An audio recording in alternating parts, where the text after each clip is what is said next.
স্বাগত জানাই আপনাদের 91.2 FM রেডিও সুন্দরবন নিউজে।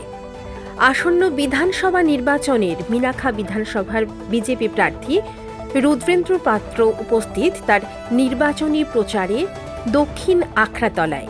গ্রামবাসীদের প্রত্যেকের বাড়ি বাড়ি গিয়ে তিনি সেখানকার মানুষদের সমস্যার কথা মনোযোগ সহকারে শুনছেন এবং আগামী দিনে নির্বাচনে জয়যুক্ত হলে এই এলাকার উন্নয়ন নিয়ে তাদের যে পরিকল্পনা সে বিষয়েও তিনি গ্রামবাসীদের সাথে আলোচনা করেন।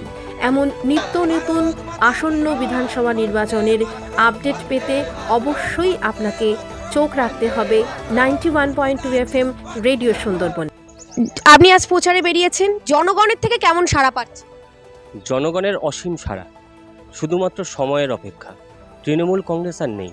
তৃণমূল কংগ্রেস অলরেডি পরিবর্তন হয়ে গেছে, চলে গেছে, শুধু সময়ের অপেক্ষা।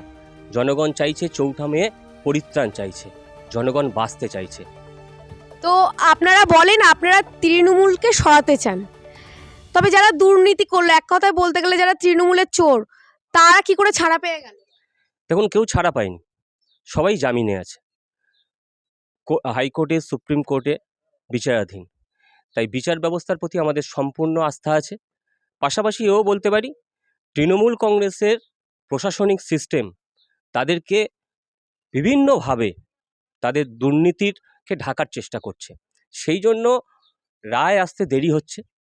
যেদিন বিজেপি সরকার আসবে, সঠিক রায় আসবে, প্রশাসনের পক্ষ থেকেও সঠিক সহযোগিতা হবে সিবিআই, ইডিকে, এবং আপনি দেখবেন 6 মাস 1 বছরের মধ্যে তারা সবাই কারাগারের পেছনে।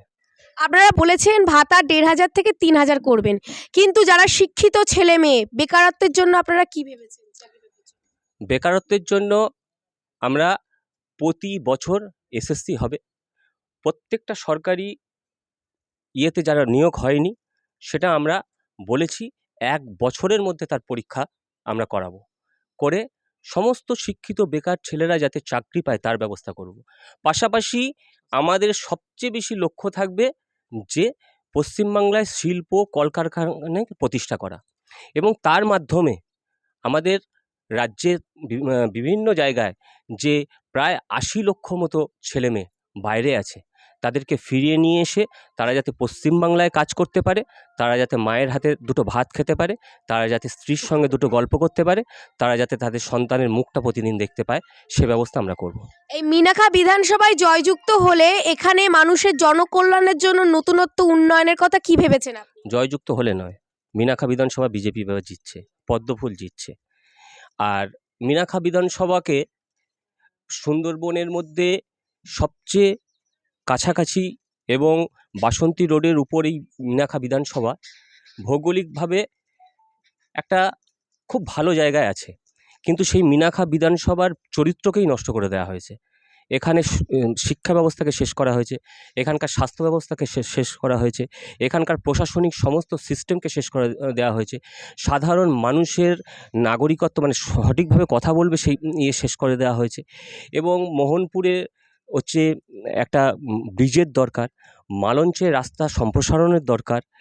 সবচেয়ে বড় কথা, এখানে একটা কেন্দ্রীয় স্কুল প্রতিষ্ঠা করব। আমি কথা দিচ্ছি মিনাখাবাসীকে, যে স্কুলের মাধ্যমে আমাদের ঘরের ছেলে মেয়েরা সামান্য খরচে সুন্দর শিক্ষা পাবে এবং তারা সেখান থেকে অনেক বড় বড় জায়গায় যাতে যেতে পারে তার চেষ্টা আমি করব।